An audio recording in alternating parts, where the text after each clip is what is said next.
하나님께서 천사를 통해 하신 말씀대로 요한이 태어났죠. 요한은 하나님께서 허락하신 사명을 감당해야 될 시기가 될 때까지 빈들에 있었습니다. 드디어 때가 되었을 때에 빈들에 있었던 요한에게 하나님 말씀이 임하게 됩니다. 그리고 요한은 회개의 세례를 전파합니다. 회개의 세례는 3장 4절 5절에 보는 것처럼 주의 길을 준비하는 것이 회개의 세례예요. 그리고 그가 오실 길을 곧게 하는 것입니다. 또 모든 골짜기가 메워지고 모든 산과 작은 산이 낮아지고 굽은 것이 곧아지고 험한 길이 평탄하게 되는 것이 회개의 세례예요. 우리가 회개했다, 물로 세례를 받고 회개했다 라고 할 때에는 이러한 태도가 있는 거예요. 주의 길을 준비하는 것, 또 그가 오실 길을 곧게 하는 것, 또 모든 것들이 평탄해지는 것이 회개의 세례입니다. 더 나아가서 3장 6절 모든 육체가 하나님의 구원하심을 보리라. 모든 사람들이 하나님의 구원하심을 볼 수 있도록 하는 것이 바로 회개의 세례입니다. 우리가 회개했다 라고 하는 것은 이러한 태도들이 드러나야 되는 거예요.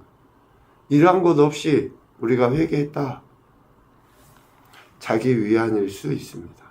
자기 감정일 수 있어요. 그래서 요한은 세례를 받으러 나오는 모든 무리들, 특별히 자신들이 우리의 조상이 아브라함이라고 말하는 자들에 대해서 강력하게 책망을 합니다. 세례를 받으러 나오면서도 아브라함이 우리의 조상이야 라고 하는 자들, 합당한 열매를 맺지 못하는 자들에 대해서 강력하게 책망을 하죠. 회개는 4절, 5절, 6절과 같은 태도로 드러나야 되기 때문에 그렇습니다. 결국 하나님의 구원하심은 진정한 회개에 있는 것이지 아브라함이 조상이라고 말하는 것에 의한 것이 아니다 라고 요한은 분명히 선포하며 그들을 강력하게 책망하고 있죠. 그래서 우리가 늘 회개라고 이야기할 때 그 회개는 이러한 삶의 변화, 마음의 변화, 태도가 바뀌는 것, 이런 것까지 드러나야 돼요. 이렇게 세례를 전파하며 하나님께서 자신에게 주신 사명을 감당하고 있는 요한은 자신의 정체성을 분명하게 합니다. 자기가 누구인지, 그래서 어쩌면 세례 받으러 나온 아브라함을 자신들의 조상이라고 당당하게 이야기하며 마치 그것이 의인 양 자랑했던 저들에게 강력하게 책망했는지 모르겠어요. 자기가 어떤 존재이고 어떤 정체성을 갖고 있었는지 분명하게 알고 있었기 때문에. 그런데 이렇게 자신의 정체성을 분명히 안다고 하는 것은 그 반대로 뭐예요? 자신이 전파해야 할 예수님이 어떤 분이신지 명확하게 알았다는 거예요. 그렇기 때문에 당당할 수 있는 거예요. 내가 누구이고 내가 전해야 될 이가 누구인지 정확하게 알면 어때요? 당당할 수 있어요. 비굴해지지 않습니다. 세례 요한은 자신의 정체성을 분명하게 안 거죠. 요한이 세례를 전파하니까 사람들이 심중에 뭐라고 생각합니까? 아, 저 사람이 그리스도인가 보다. 당시 사람들이 그리스도를 기다렸잖아요, 메시아를. 그 메시아를 기다리고 있었던 사람들 생각에 세례를 베풀고 또 강하게 이렇게 책망을 하니 저가 메시아, 그리스도인가 보다 라고 생각을 한 거예요. 그런데 요한은 결코 자신의 정체성을 분명하게 알고 있었기 때문에 그들에게 이렇게 이야기를 하죠. 첫째, 나는 물로 세례를 베푸는 사람이다. 16절. 나는 물로 너희에게 세례를 베푼다. 그리고 예수님의 신발끈을 풀기도 감당하지 못할 존재이다. 예수님이 어떤 분이신지 알고 자신의 정체성을 안 요한은 그들에게 이렇게 대답을 한 거예요. 물로 세례를 베푸는. 물이 뭡니까? 뭐 어떤 물이 그 자체의 능력이 있습니까? 아니에요. 그리고 물로 세례를 베푸는 그가 예수님에 비해서는 아무것도 아닌 존재이다 라는 것을 그는 정확하게 알고 있었던 거죠. 자신을 알고 있는 요한은 자신이 드러내야 할 존재이신 예수님이 어떤 분이신지 안 거예요. 첫째, 능력이 많으신 분이다. 여기서 능력이 많다고 하는 것은 능력 그 자체라는 거예요. 다른 사람과 비교해서, 자신과 비교해서 많은 능력을 소유하고 있는 분의 그런 의미가 아니라 예수님 그분은 능력 그 자체,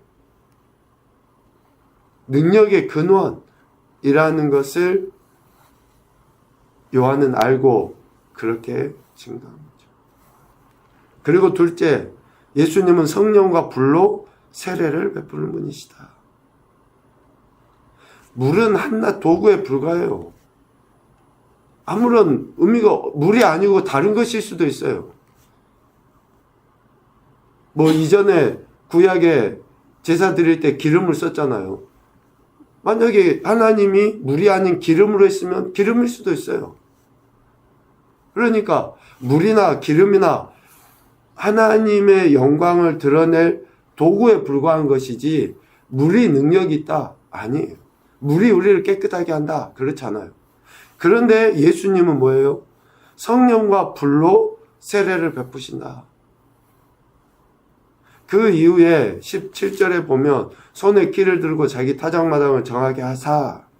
그러니까 심판의 주체이신 그분이 심판의 도구로서 쓰시는 그것으로 세례를 베푸시는 분이시다. 누가? 예수님이.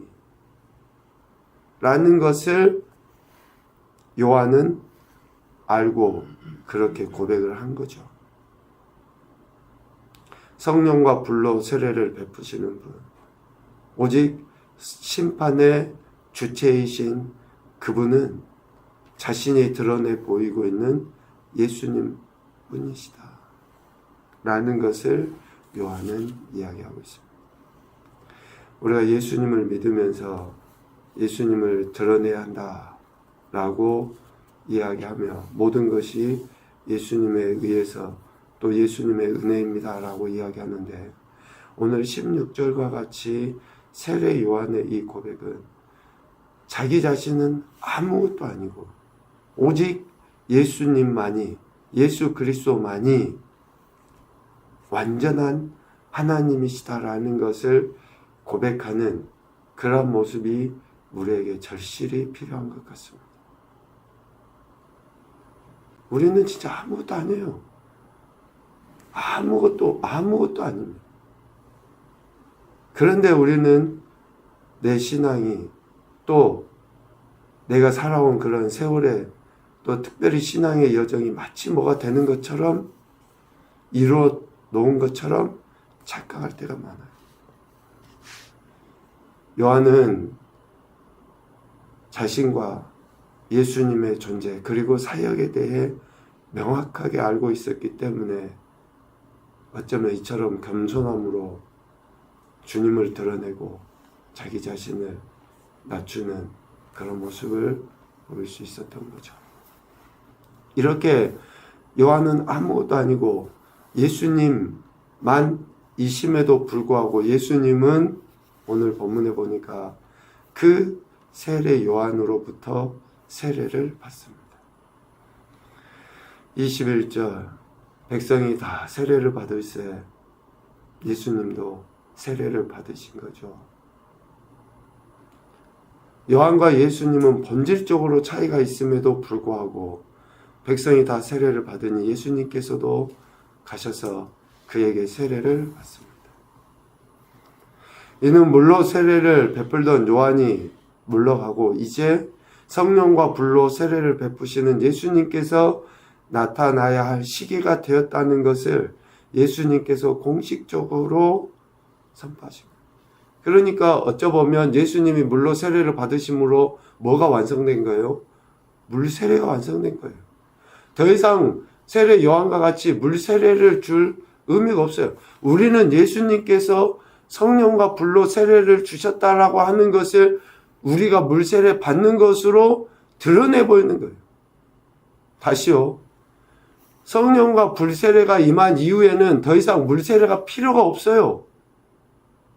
그러니까 물 세례를 통해서 성령과 불 세례를 나타내 보인다. 대신한다. 그럴 수 없다라는 거예요. 이미 예수님께서 그것을 성령과 불 세례로 우리가 믿을 때 주셨기 때문에. 그런데 우리 안에 그것을 증명하기 위해서, 즉 회개를 증명하기 위해서 우리는 물 세례를 지금 받는 거예요. 예수님이 세례 요한으로부터 물 세례를 받음으로 말미암아 더 이상 또 다른 요한과 같은 이가 나타나서 물 세례를 줘야 될 이유가 전혀 없습니다. 예수님께서 성령과 불로 세례를 베푸신 이 시라는 것이 이제 요한으로부터 세례를 받음으로 공식화되었다. 그래서 예수님께 세례를 받으심은 첫 번째, 예수님께서 완전한 인간의 몸을 입고 오셨음을 스스로 확증해 보이셨어요. 오늘 우리가 읽은 것처럼 아담의 후손으로서 쭉 그 족보가 기록이 되어져 있잖아요. 완전한 인간이라는 거예요. 완전한 인간. 그의 아버지, 할아버지, 또 그 할아버지 계속 이렇게 족보가 있다는 것은 전혀 예수님이 완전한 100% 인간으로서 이 땅에 오셨다 라는 것을 의미하죠. 또 하나는 예수님께서 세례를 받으심은 하나님의 모든 의를 이루시기 위함이에요. 하나님의 모든 의를 이루시기 위함이다. 예수님께서 세례를 받으심으로 하나님께서 행하시고자 하는 일을 완전하게 이루어드린 거죠. 인간의 몸으로 태어난 누구든지 세례를 받아야 한다 라는 것을 드러냅니다. 누구든지. 그래서 하나님의 의를 이루시는 거죠. 결국 예수님은 세례를 받으심으로 자신이 하나님의 아들로서 하나님께서 기뻐하시는 뜻을 이루어드려야 할 존재라는 것을 드러내 보이신 거고. 22절. 요한은 예수님께 세례를 베풀므로 자신에게 주어진 사역의 그 정점, 그 사역의 완성을 이룬 거예요. 세례를 베풀므로 요한은 더 이상 이제 세례를 줄 의미가 없어요. 왜? 성령과 불로 세례를 받아야 되니까. 더 이상 물 세례의 의미가 없다라는 거죠. 이 이야기를 오해하지 마십시오. 지금도 우리가 물 세례 안 받아도 된다 그런 의미가 아니에요. 우리는 물 세례를 통해서 성령과 불 세례 받음을 드러내 보이는 거죠. 이렇게 세례 요한과 예수님의 관계가 이제 정리가 됩니다. 그리고 이후에 23절 예수님께서 가르치심을 시작하게 돼요. 이제 세례 요한의 시대는 끝나고 예수님께서 성령과 불로 세례를 베푸시는 것입니다. 첫 번째 교훈입니다. 자신의 존재에 대한 인식은 예수 그리스도 안에서 발견할 수 있고 확증할 수 있다. 우리의 존재는 예수 그리스도 안에서 발견돼요. 그리고 확증할 수 있습니다. 왜 사람들이 정신적으로 많은 문제를 안고 살아갑니까? 예수 그리스도 안에서 자신을 발견하지 못하기 때문에 그래요. 그러니까 늘 공허해요. 늘 우울하고. 그러니까 그 모든 사람들에게는 반드시 예수님이 필요한 거죠. 두 번째, 어떠한 일을 한다 할지라도 예수님 앞에서는 겸손할 수밖에 없는 것이 우리 인생이다. 어떠한 일을 한다 할지라도. 요한과 같이 물로 세례를 베풀어서 많은 사람들에게 추앙을 받고 그리스도가 아닌가? 라고 하는 그러한 말을 듣는다 할지라도 우리는 예수님 앞에서 아무것도 아니에요. 아무것도 아니에요. 그래서 늘 겸손해야 돼요. 예수님 앞에서, 예수님의 말씀 앞에서 겸손해야 돼요. 세 번째, 하나님의 일하심의 도구로 쓰임받은 것 자체가 우리에게 주어진 영광입니다.